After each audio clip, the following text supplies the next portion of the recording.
15 Mei, Christus liggaamlik ons volmaakte voorbeeld. In besliste selfbeheersing.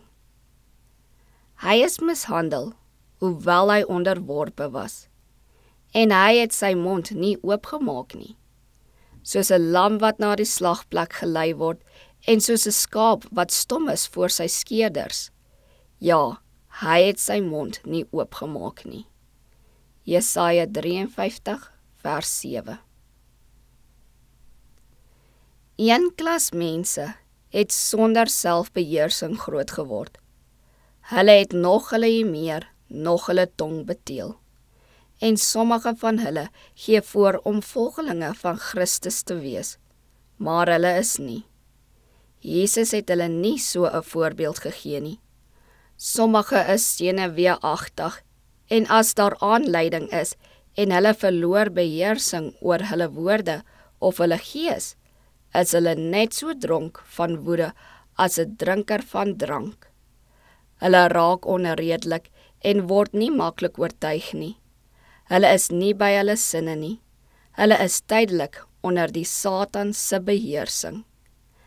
Elke uitbarsing van woede verswak die senuistelsel en die sedes, sodat dit 'n volgende keer moeilik is om woede te bedwing.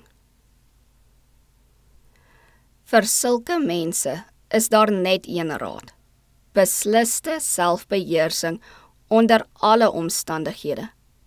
Mens kry dit miskien 'n tyd lank reg om toestande te vermy waar jy jou vererg, maar die Satan weet waar hy sulke mense kan kry en hy sal hulle keer op keer op hulle swakhede aanval. Solank as hulle aan hulle self dink, sal hulle hiermee moeite hê. Maar daar is hoop vir hulle. Neem Christus in hierdie stormagtige lewe met al sy stryd en bekommernisse in, en die eie ek sal nie meer die boetoon voer nie. Hulle moet hulle verootmoedig en eerlik sê, ek het verkeerd gedoen, vergewe my dit asseblief.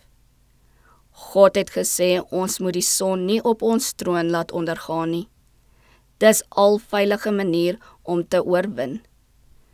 Talle koester hulle troon, en daar is wraaksug en haat in hulle harte.